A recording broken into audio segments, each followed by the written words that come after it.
राऊतसाहेब, जे नीलम गोऱ्हेंनी विधान केलं होतं, नीलम गोऱ्हे हा विषय किरकोळ आहे, संपला. नाही पण शरद पवारांकडून बघा, माननीय statement आलेलं आहे. माननीय काल शरद तुम्ही- पवार साहेबांनी काल एक पत्रकार परिषद घेऊन त्या विषयावरती कायमचा पडदा टाकलेला आहे. एका वाक्यात त्यांनी सांगितलं, मूर्ख मूर्ख रामदास समर्थ रामदासांनी जी मूर्खांची 10 लक्षणं सांगितलेली आहेत, समर्थ रामदासांनी मूर्खांची जी 10 लक्षणं सांगितलेली आहेत, ही सर्व लक्षणं एकनाथ शिंदे यांच्याबरोबर जे लोक आहेत त्यांच्यात दिसतात, त्यात या बाई आहेत. आणि काल माननीय पवार साहेबांनी सांगितले, मूर्खच आहेत हे लोक. आता मूर्खांकडून दुसरी का अपेक्षा करायची? सगळे भ्रष्ट, ज्यांच्यावरती आरोप होते पण त्यांचे गुन्हे उद्योजींनी पोटात घातले, अनेकदा पोटात घातले. एकनाथ शिंदेसह सगळ्यांचे गुन्हे उद्धव ठाकरे साहेबांनी पोटात घातले. आणि आम्ही त्याच्यावरती अनेकदा त्यांना सांगायचो की कधीतरी आपल्याला त्रास होईल. हे सगळे लोक एकनाथ शिंदेबरोबर आहेत, हे सगळे. आणि हे त्यांच्या अशा मग त्या विकृत अवस्थेमध्ये अशी वक्तव्य करतात. या प्रत्येकाला माननीय उद्धव ठाकरे साहेबांनी, त्यांच्या आधी माननीय बाळासाहेबांनी भरभरून दिलेलं आहे, भरभरून दिलं. त्यात आम्ही सुद्धा आहोत, सगळे आम्ही कृतज्ञ आहोत. आता तुम्ही गेलात ना, मग तुमचं का असं तिकडे काम करत राहा.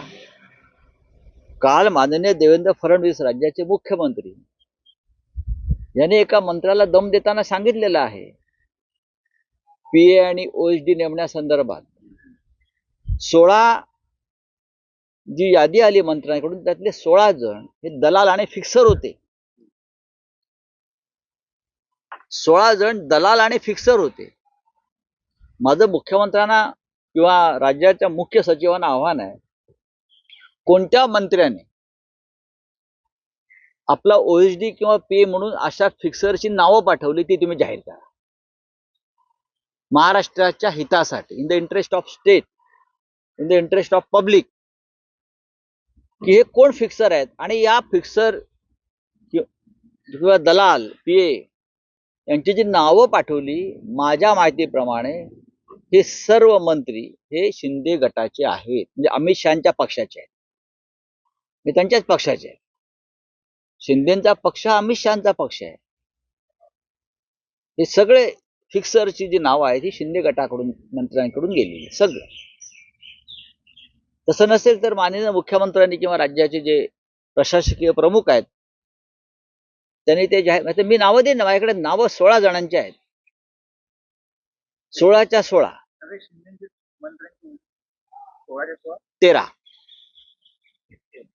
13 शिंद्यांचे आहेत आणि उरलेले जे आहेत ते अजित पवार गटात. आता मी मागे म्हणलं की अजित पवार जे आहेत यांना त्यांच्या मर्यादा माहिती आहेत.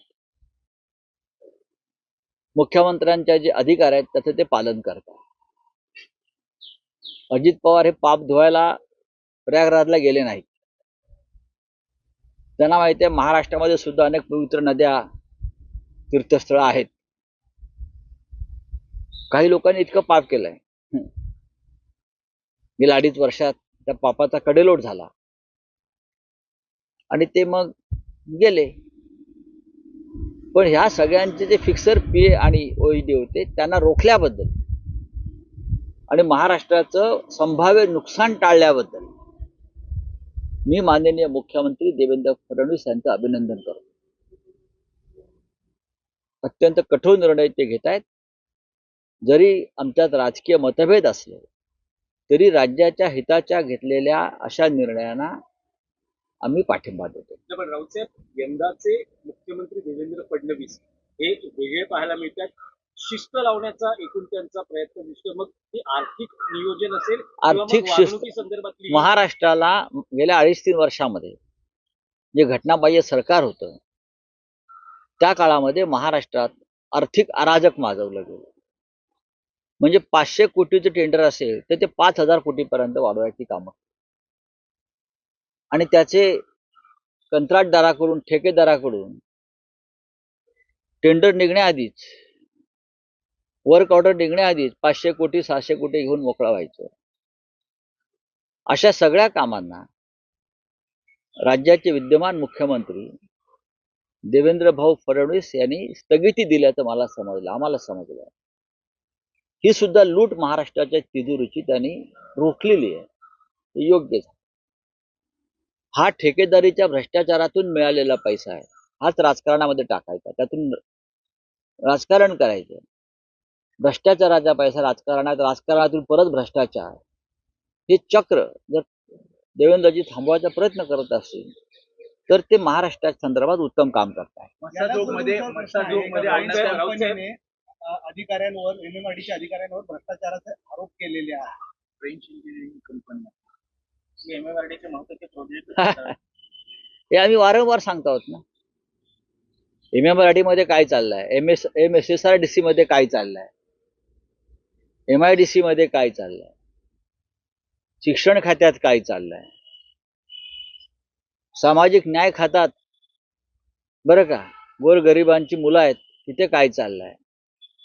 एक दिवस धाडी घातल्या, पुढे काय, पुढे मी सांगेन काय आहे ते, आम्ही सांगू. आमचे विधानसभेत अधिवेशनात लोक सांगतील काय चाललंय कुठे ते. आणि स्विस कंपनीने जो आरोप केलेला आहे तो 100% सत्य आहे, 100% सत्य आहे. राऊत साहेब, आणखी एक विषय होता की काल पवार साहेबांना विचारण्यात आलं होतं धनंजय मुंडे आणि कोकाटेंच्या राजीनाम्याबद्दल नैतिकतेच्या आधारावर त्यांनी राजीनामा द्यावा का. तर त्यांचं असं विधान होतं की नैतिकतेचा आणि या मंत्र्यांचा काही संबंध आहे का, असं आहे. संबंध असेल तर यांनी पदावरून दूर व्हायला. बघा, या सरकारच्या आसपास नैतिकता फिरत नाही असं मी बोललो. मी जेव्हा म्हणतो की भारतीय जनता पक्षाच्या आसपास नैतिकता फिरत नाही, घाबरते फिरायला, याचा अर्थ असा आहे की जे सरकार त्यांच्या नेतृत्वाखाली सुरू आहे त्या सरकारच्या आसपास नैतिकता बरं का कुठे फिरताना तुम्हाला दिसणार नाही. नैतिकता, प्रतिष्ठा, स्वाभिमान अजिबात नाही. आत्मसन्मानाची गोष्ट पवार साहेबांनी केलेली आहे. या सरकारला कोणताच आत्मसन्मान नाही. आणि सरकारमध्ये जे मंत्री आहेत ज्यांच्यावर भ्रष्टाचाराचे, खुनाचे आरोप आहेत त्यांच्याकडे ते असण्याची शक्यताच नाही. राऊत साहेब, आज सुप्रीम कोर्टात महापालिका निवडणुकांसंदर्भात सुप्रीम सुनावणी आहे. तुम्हाला असं वाटतं आज तरी काही हे सुप्रीम शब्द आपण अनेक वर्ष ऐकतो आहोत. सुप्रीम सुनावणी, सुप्रीम सुनावणी. आमच्या 40 आमदारांच्या संदर्भात सुद्धा सुप्रीम सुनावणी, आमच्या पक्षाचं नाव चिन्हाबाबत सुद्धा सुप्रीम सुनावणी, बरं का. पण ही सुप्रीम सुनावणी न करताच मुख्य न्यायाधीश पळून गेले, रिटायर झाले, निवृत्त झाले. आता कुठे जातात, काय करणार, त्यांना कोणतं पद सरकारमध्ये मिळतंय की लंडनला जाऊन स्थायिक होत आहेत, पाहावं लागेल. तुम्हाला काय वाटतं उन्हाळ्यात निवडणुका आज महापालिकेच्या तरी होऊ शकेल का सुनावणी? कारण मला असं वाटत नाही. सुनावणीवर भवितव्य आहे. नाही, न्यायालयावरती राजकीय निर्णयाबाबत आमचा विश्वासच राहिलेला नाही. राजकीय जे निर्णय आहेत अशा पद्धतीचे आमदारांच्या अपात्रतेसंदर्भात, महापालिकांच्या निवडणुका संदर्भात, हे राजकीय दबावाखालीच, सरकारच्या दबावाखालीच घेतले जातात. ह्याच्यावरती आता आमचा ठाम विश्वास आहे. मसाजोग मध्ये अन्नत्याग आंदोलन आजपासून गावकऱ्यांनी सुरू केले. उद्धव ठाकरे किंवा आपण जाणार आहात? नाही, आम्ही काय करतोय की आम्हाला या सगळ्या गोष्टीचं किंवा कुटुंबांच्या अश्रूचं राजकारण करायचं नाही. आमच्या पक्षामध्ये वारंवार किंबहुना रोजच संतोष देशमुख आणि सूर्यवंशी यांच्या हत्येवर आणि त्यांच्या कुटुंबावर चर्चा होते. आम्ही विधानसभेत असू, आपल्या माध्यमातून आमचे विषय मांडतो आहोत. आम्ही तिथे गेल्याने तपासाला किंवा एकंदरीत सामाजिक जो काय सलोखा तिथे आम्ही राखण्याचा प्रयत्न करतोय तर त्याच्यामध्ये कुठे बिघाड होऊ नये असं आमचं सगळ्यांचं म्हणणं आहे. आमची तयारी आहे जाण्याची. उद्धव ठाकरे साहेबांची जायची तयारी आहे. कुटुंबावरती आमच्या संवेदना आहेत देशमुख कुटुंबाविषयी. हे जे महाशय आहेत कोणी धस, ते म्हणतात ठाकरे साहेब येऊन काय करणार, तुम्ही काय केलं 2 महिन्यात, तुम्ही काय केलं ते उघडं झालंय ना, अजून बरंच उघडं व्हायचं आहे. आम्ही पाहतोय विधानसभेच्या अधिवेशनात काय होत आहे. आजही मला असं वाटतं देवेंद्र फडणवीस हे अत्यंत संवेदनशील रीतीनं या सगळ्या विषयाकडे पाहतायत. धनंजय मुंडे जरी त्यांचे मित्र असले युवा मोर्चाच्या काळापासून, तरी कायदा सगळ्यांसाठी समान आहे हे जे तत्व ते नेहमी सांगत असतात तर अशा प्रकारे ते समान कायद्याचं तत्व आम्हाला दाखवतील. साहेब, शिवसैनिकांशी असलेला कनेक्ट अजून दृढ करण्यासाठी शिवसेनेचे नेते एकत्रितपणे राज्यव्यापी दौरा करतायत. तसंच महापालिका निवडणुकांसाठी विभागनिहाय मेळावे आयोजित केले जाणार आहेत. काय नेमकी आखणी केली गेली? 2 तारखेला शिवसेनेचे सर्व प्रमुख नेते हे ठाण्याचा दौरा करणार आहेत. ठाण्याचा सुरुवात ठाण्यापासून होते, हे खरं आहे. आणि आतापर्यंत प्रत्येक जे नेते होते आपापला नेमून दिलेल्या विभागात काम करत होते, अजूनही करतो आहोत. नेत्यांनी असं ठरवलं उद्धवजींच्या संमतीनं की काही महाराष्ट्रातले भाग असे आहेत जिथे सर्व नेत्यांनी, प्रमुख नेत्यांनी एकत्र दौरा करावा आणि शिवसैनिकांशी संवाद जो आहे तो निर्माण करावा, संवाद करावा, त्यांचे विषय समजून घ्यावे, जागेवर जाऊन पदाधिकाऱ्यांना भेटावं. हा एक आमचा नक्कीच कार्यक्रम ठरलेला आहे आणि त्यानुसार आम्ही 2 तारखेला ठाणे दौऱ्यावर जातो. सगळे शिवसेनेचे नेते, नाही नेते, उद्धव ठाकरे साहेबांचा दौरा आम्ही नंतर ठरवू. मग पालघरला जाऊ, मग कोकणात जाऊ. सतत आमची त्या दिशेने आम्ही चर्चा करतो. आता आज मंगळवार आहे. शिवसेनेचे सर्व नेते हे मंगळवारी एकत्र भेटतील असं आमचं ठरलेलं आहे शिवसेना भवनामध्ये. तर चालू आहे. विभागनिहाय मेळावे मुंबईत होते त्या मुंबईत विभागीय मेळावे पूर्वी शिवसेनेचे होत होते, विभागीय शिबिर. त्याची सुरुवात मुंबईपासून आम्ही करतो आहोत.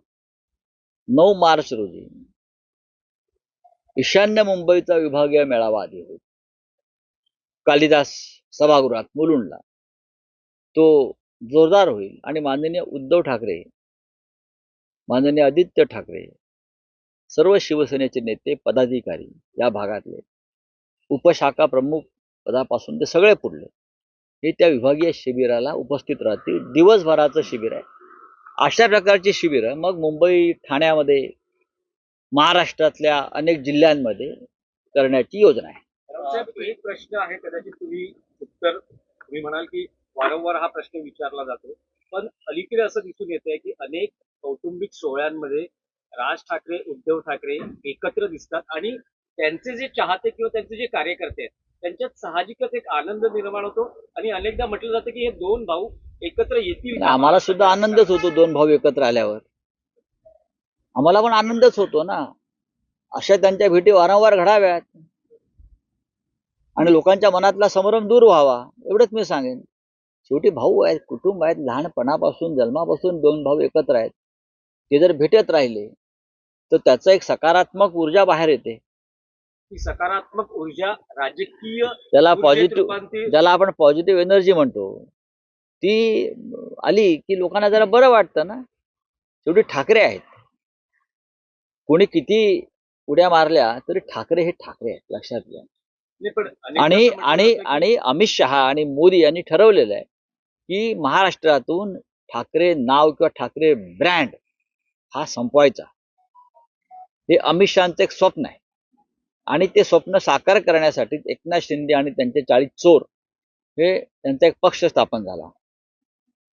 पण तरीही ठाकरे ब्रँड हा असा सहज कोणाला, अमित शहांसारख्या नेत्यांना मिटवता येणार नाही.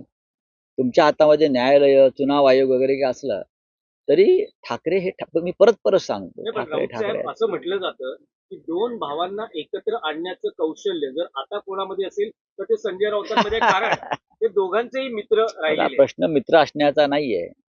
प्रश्न आता हा तो राजकीय आहे आणि आमच्यामध्ये व्यक्तिशः जी नाती आहेत, भावांचं नातं असेल, मित्रत्वाचं नातं असेल, त्याच्यामध्ये आमच्यामध्ये कुठे वाद नाहीये. महाराष्ट्राच्या शत्रूशी कोणी हात मिळवणी करू नये ही आमची भूमिका.